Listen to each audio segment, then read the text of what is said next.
안녕하세요. 배신의 장미입니다. 오늘 이야기는 무리한 요구를 하며 조건을 제시했다는 한 시댁에 관한 사연입니다. 과연 이 집안에 어떤 사정이 있었을지 사연 속으로 들어가 보겠습니다. 남편과 20살 언저리에 만나서 허둥지둥 살다 보니 어느새 30년이란 세월이 흘렀습니다. 애들 어느 정도 키워 놓았고 지들 앞가림은 할 줄 아니 이제 편안한 여생만 남았다고 여기며 살아가고 있었습니다. 그동안 제게는 참 많은 일들이 있었습니다. 복잡한 시댁 사정으로 인해서 마음고생, 몸고생 참 많았었는데 결국 남편은 시댁과의 인연을 끊어내는 결정을 내렸죠. 자기 부모와 얼굴을 보지 않는다는 것, 너무 힘들어서 부모와는 더 이상 연락을 하지 않는다는 것. 해보지 않은 사람들은 모릅니다. 남들은 편안하게 아주 잘했다. 그 방법이 최선이었다. 라고 말할 수 있지만 당사자인 남편도 그렇고 그걸 지켜보는 저도 그렇고 하루도 마음 편한 날이 없었던 것 같아요. 남편이 결정을 해서 저는 따른 것 뿐인데 저희 친정에 갈 때마다 왜 그렇게 눈치가 보이던지 내색하지 않은 남편, 일부러 더 제 친정 부모님 앞에서 웃는 남편이 참으로 안쓰럽더라고요. 마음 편한 날 정말 하루도 없었습니다. 웃을 일이 있어도 한켠에 불편함이 항상 있는 그런 느낌이었었죠. 그런 불편한 마음이 더 들 때가 바로 때가 되면 이었었습니다. 생신, 명절, 제사 등등. 어떤 며느리들은 그런 행사들이 죽어도 싫다고 하는데 피할 수 있으면 피하고 싶다 하는데 저는 제 의도와는 상관없이 시댁 행사를 피할 수밖에 없는 며느리가 되었었습니다. 이렇게 마음이 불편한데도 그렇게 할 수밖에 없었던 것은 바로 시댁 상황을 복잡해도 너무 복잡하게 만들어버린 시아버지 때문이었습니다. 저희 시아버지는 독불 장군이셨어요. 이 세상에 자기보다 위인 사람 없는 양반이었고 자식들 포함 모든 사람들을 위해서 군림하고자 하는 그런 분이셨죠. 그만큼 강성인 성격을 가진 분이셨고 그분이 그렇게 모든 자식들에게 큰 소리를 떵떵 칠 수 있었던 것은 가진 것이 많았기 때문이었습니다. 부 이꼴 나를 따르라, 내 말이 곧 하늘의 뜻이다, 이런 식이셨죠. 시아버지는 편찮으신 시어머니가 돌아가시자마자 다른 여자와 살림을 차리신 분이셨습니다. 시어머니가 아프신 동안 이미 그 여자와 정을 통하고 있었는지도 모르겠습니다. 아프신 시어머니가 오랫동안 병원에 계셨어도 시아버지는 단 한 번도 시어머니를 찾아가지 않았었거든요. 그 이유가 기가 막힌 것이 시어머니의 병약한 모습을 보고 싶지 않아서라고 했었습니다. 자기 기억 속의 시어머니란 사람은 건강했고 항상 힘찬 모습뿐이었었다고. 그 기억을 훼손시키고 싶지 않아서 시어머니를 보고 싶지 않다 하셨었죠.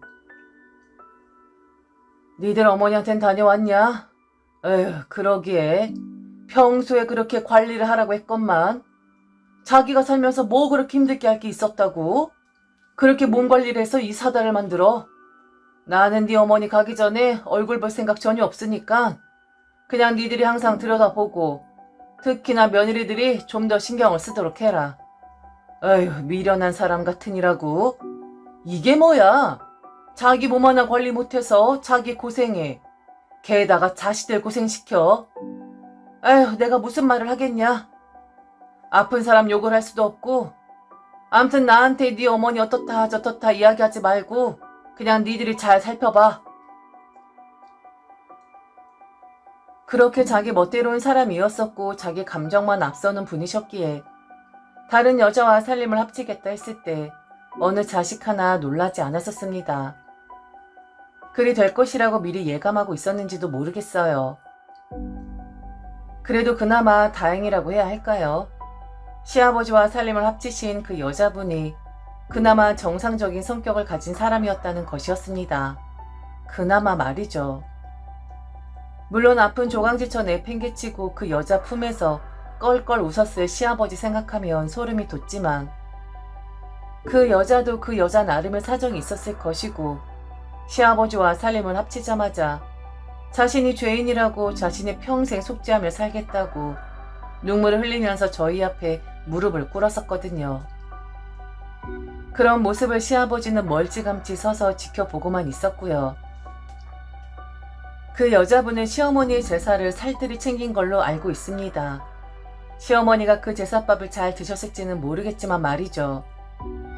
그런데 저희가 시아버지와 인연을 강제적으로 끊어버린 것은 그 여자와의 사이 때문이 아니었었습니다.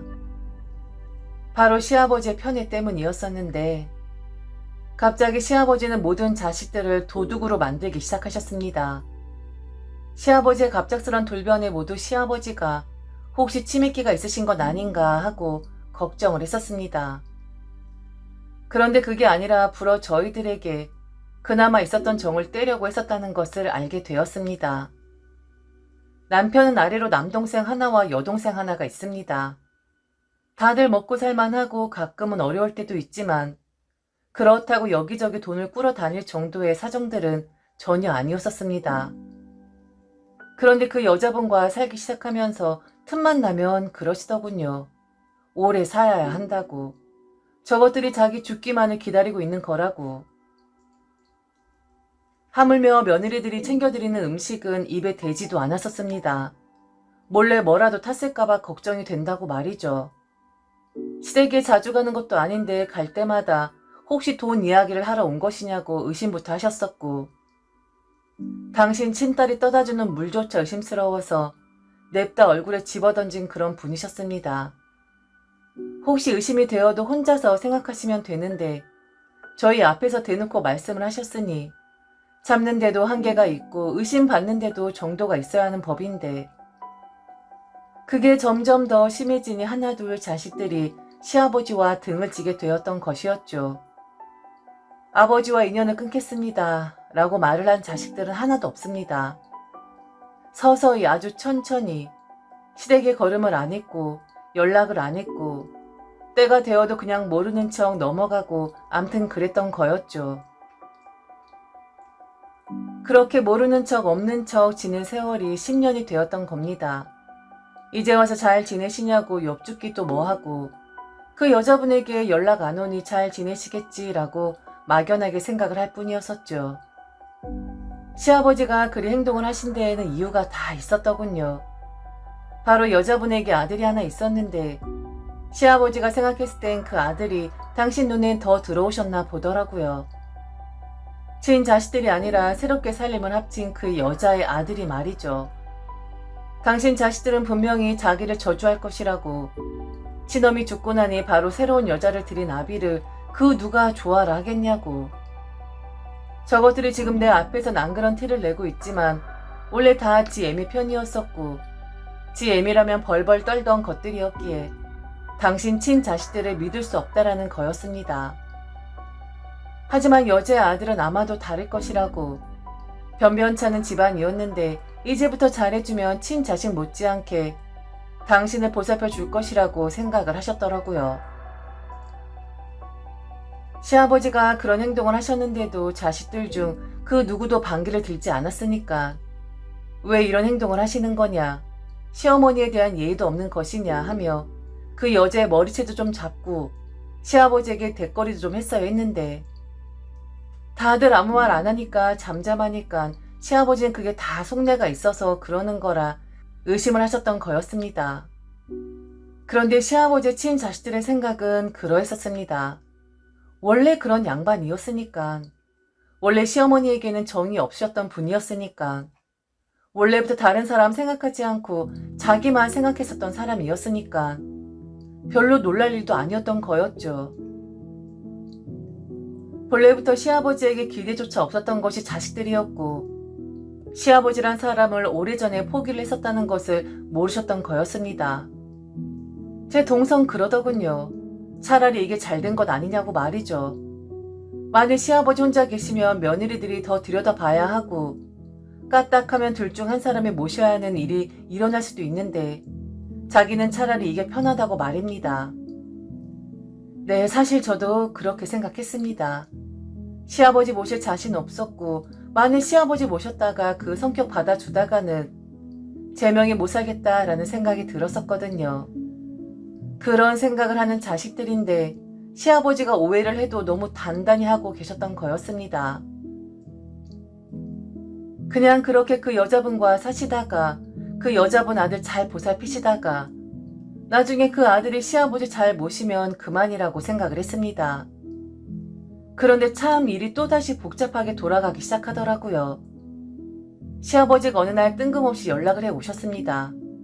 피할 이유 없었으니까, 그리고 무슨 일이 있을 수도 있으니까 남편이 전화를 받았는데 남편 얼굴이 점점 굳어져 가더라고요. 한참을 통화하다 다시 밖으로 나갔다가 다시 들어와서 통화를 하고 남편은 그저 네네 라고 답변을 할 뿐이었습니다. 통화를 끝내고 남편이 꺼낸 첫 마디는 이번 주에 다 모여서 본가에 한번 들어가 봐야겠다라는 말이었습니다. 그리고 이어서 제게 해준 말은 충격 그 자체였었죠. 시아버지와 그렇게 오랫동안 통화를 한 이유가 있긴 했었더군요. 그 아주머니가 돌아가셨다네. 뭐 지금 돌아가신 게 아니라 1년 정도 되었다고 하네. 잘 보내드렸고 아버지도 거의 마음을 추스리셨다고 하는데 글쎄 그 아주머니가 스스로 극단적인 선택을 하셨다네. 아, 왜 그러셨을지 그건 아버지도 모르겠다고 하시고. 깜짝 놀랄 수밖에 없었습니다. 그 여자분이 스스로 생을 마감하다뇨. 놀랄 수밖에 없었죠. 잘 지낼 것이라 생각을 했었는데 아니 아픈 조강지쳐 가고 나서 바로 그 집에 발을 들일 정도로 시아버지와 사이가 좋았던 사람이 스스로 그리 하다뇨. 이해를 할 수가 없었습니다. 그리고 믿을 수도 없었고요. 제가 계속 정말이냐고 정말 그리 하신 거냐고 물으니 남편은 말없이 고개를 끄덕이기만 할 뿐이었습니다. 그리고 잠시 한숨을 쉬더니 다시 말을 이어나가더라고요. 이후 남편이 해준 말은 더 충격 그 자체였습니다. 어쩜 그런 불행이 한꺼번에 올 수가 있는 건지 하늘도 무심하다는 생각이 들 정도로 말입니다. 아, 그게 끝이 아니야. 그 아주머니 일 때문에 전화를 하신 건 아니고 그 아주머니한테 아들이 하나 있었잖아. 그 아들 지금 정신이 온전하지가 못하대. 아마도 자기 어머니 그렇게 가셨으니까 그 충격에 그런 것 같은데 일시적인 문제인 건지 아니면 장기적으로 문제인 건지 치료를 시작했다곤 하는데 그 아들 일 때문에 의논하고 싶다고 하시네. 남편의 그 말을 듣고는 저는 얼어붙고 말았습니다. 뭐라 말을 할 수가 없더라고요. 그 사람들을 좋게 본 건 아니지만 그렇다고 저주할 만큼 미워하거나 했었던 건 아니었습니다. 한 사람은 스스로 자기를 해했고 한 사람은 그 충격으로 정신이 온전하지 못하다. 이런 비극적인 일이 어찌 일어날 수가 있는 건지. 시작부터 꼬였었던 인연이었는지 아니면 만나지 말아야 할 사람들이 만나서 그리 된 건지 모르겠지만 그래도 인연을 탓하기엔 너무한 인생이라는 생각이 들었습니다. 그런데 문제는 또 거기서 끝낸 게 아니었다는 거였어요. 시아버지가 남편에게 전화를 건 이유는 따로 있었거든요. 바로 그 아들에게 한 명의 자식이 있다는 거였습니다. 정확히 말하면 그 아들 일이긴 한데 그 사람이 결혼을 했었나 봐. 지금 아이가 한 명 있는데 자기 아버지가 정신을 놓았다 붙잡았다 하니까 그 아이한테 영향이 갈까 봐. 아버진 지금 그걸 걱정하시는 것 같아. 그러니까 지금 우리와 의논을 하고자 하는 건 바로 그 아이에 관한 거지. 시아버지가 연락을 하셔서 저희들을 급하게 찾은 이유는 바로 그 아이 때문이었습니다. 이렇게 쓰고 나니 좀 복잡한 것 같네요. 여자가 그리 되고 여자의 아들이 정신을 놓아버리고 그 아들에게는 자식이 한 명 있었는데 그 자식을 돌봐줄 사람이 필요했던 거였습니다. 그럼 궁금하시겠죠? 부는 정신을 놓아버렸고 목까지 정신을 잃어버린 것이 아닐 텐데 그럼 그 모가 보살피면 될 것을 왜 연락 끊어진 시아버지의 자식들에게 연락을 하는지 말이죠. 그 엄마라는 사람 또한 운명을 달리했다고 하네요. 급작스런 사고로 말이죠. 남편 이야기를 듣는데 그 여자분이 아들이란 사람 정신줄을 놓을 만한 상황이긴 하더라고요. 갑자기 너무 많은 일들이 닥쳐버리니까 감당이 되지 않았겠죠. 기가 막히면서도 슬픈 사람들 이야기라 한동안 가슴이 먹먹하긴 했습니다. 그 아이에 대해서 어떤 이야기를 하실지 대충 감은 잡고 있었지만 그 주 주말 정말 오랜만에 모든 자식들이 시댁에 모이긴 했었습니다. 역시나 시아버지는 저희가 생각한 대로 그 아이의 거처에 대해 이야기를 하시긴 하더군요. 당신이 죄가 많아서 지금 이런 상황을 만들어 놓은 것 같다고, 왜 다들 그렇게 극한 상황까지 가게 된 것인지 모르겠다고 한탄을 하셨습니다. 하지만 원래 그랬던 것처럼 시아버지는 자기 반성을 제대로 하진 않으셨어요. 불쌍하다, 안쓰럽다 했지만 그 여자의 탓을 하기 시작했거든요. 사람이 그렇게 나약했었다고 합니다. 그리고 돌아가신 시어머니에게 그렇게 미안했었다고 하네요. 그러다 갑자기 시아버지의 탓이 돌아가신 시어머니에게로 향하더라고요. 시어머니 자식들이 버젓이 앞에 있는데 아무 잘못도 없고 아무 관계도 없는 시어머니 이야기를 꺼내기 시작하셨던 거였습니다. 왜 그런 실수를 또 범하시는지, 10년 만에 만난 자식들 앞에서 여전히 자기만 생각했던 이기적인 모습만 보이셨던 본래의 시아버지 모습을 또 보이시더라고요. 아무래도 네 애미가 저 세상에서 요사스러운 짓을 한 것 같다. 니들 애미 잘 찾아보고 있는 게냐? 자식들이 잘 찾아오질 않으니까 이런 짓을 하는 게 아닌가 싶어. 암튼 오늘 니들이 이렇게 부른 이유는 어쩔 수 없이 어린아이를 한 명 니들이 돌봐야겠구나. 대신 공짜로 부탁하는 건 아니야. 그 아이만 잘 거둬주면 내가 죽기 전 모든 내 재산은 그 아이를 키우고 있는 사람한테 다 줄 생각이다. 니들한테 나쁜 조건은 아닌데 싶은데. 이미 니들 애들 다 키워서 사는 재미도 없을 텐데 어찌 보면 또 다른 하나의 낙이 되지 않겠어? 저 어린 것이 무슨 죄가 있겠냐? 계속 내 옆에 있다 보면 죽은 네 애미가 또 요사스러운 짓거리를 해서 애한테도 피해가 가지 싶어. 그러니 얼른 데리고 가도록 해라. 애한테만큼은 그런 불행한 일은 없게끔 해야 하지 않겠냐? 인정이 있다면 니들이 잘 의논해서 누가 거둘 건지 결정하도록 해라. 오늘 내가 너희들을 부른 이유는 바로 이 때문이었어. 남의 자식을, 피 한 방울 섞이지 않은 아이를 저에게 보살피라 하는 것은 말이 안 되지 않을까요? 내 자식 키우는 것도 내 마음대로 되지 않는 법인데 남의 자식을 어떻게 마음을 다해 키우겠습니까? 그리고 결국 돌아갈 곳이 없으니 친자식들을 찾아대는 시아버지도 너무 염치가 없는 것 같았고요. 당신 자식들의 돈에 미친 사람들도 아닌데 성실하게 부지런하게 착실하게 사는 그런 사람들인데 전 재산을 주겠다는 조건을 걸고 남의 자식을 걷어달라뇨. 게다가 그 이유가 시어머니가 요사스러운 짓을 해서 이런 사달이 난 거라고, 애라도 피해야 한다고 그리 말씀을 하시는데 정말 너무한다 싶었습니다. 저리 돌아가신 시어머니를 탓하는데 그 어느 자식이 그 아이를 거둘까요? 아직도 자식들을 저리 모르시다니, 이런 상황에서도 오직 자신만을 위하고 자신만을 생각하시다니, 시아버지가 헛살아도 너무 헛산 인생이라는 생각이 들었습니다. 물론 그 사람들 안쓰러운 선택을 한 건 충분히 마음이 아픕니다. 이유가 어찌 되었든 스스로 자기를 해야 한다는 것은 우리가 상상할 수 없는 아픔이 있었을 테니까요. 충분히 그들의 삶을 동정할 수는 있지만 시아버지의 요구사항을 저희는 들어드릴 수가 없었습니다. 그리고 그 아이 불쌍합니다. 저희가 많이 거두지 않으면 그 아이는 어찌 될지, 그 아이의 인생은 어찌 될지 걱정이 되기도 합니다. 그런데 그렇게 할 수가 없었어요. 들어드릴 수가 없는 요구사항이었습니다. 아무리 수억을 준다 해도 이건 할 수가 없는 거였죠. 제 머릿속이 다 복잡하더라고요. 그런데 제가 나서서 말을 할 수도 없고 다른 식구들 얼굴을 보니 사색이 되어 있더군요.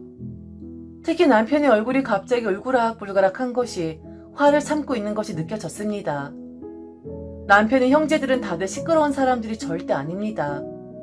화를 낼 줄 모르는 게 아니라 사람들 자체가 좀 진중한 편이에요. 그런데 갑자기 남편이 벌떡 일어나더군요.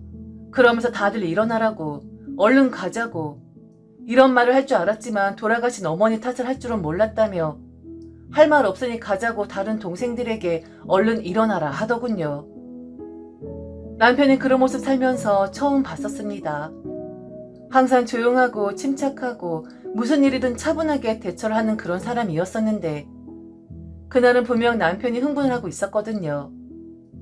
남편이 그리 행동하니 시아버지는 조금 당황한 듯 했지만 그래서 어쩔 거냐고, 애까지 어찌 되었으면 좋겠냐는 거냐고, 아니면 니들도 그리 되기를 바라는 것이냐고 오히려 저희에게 화를 내더라고요.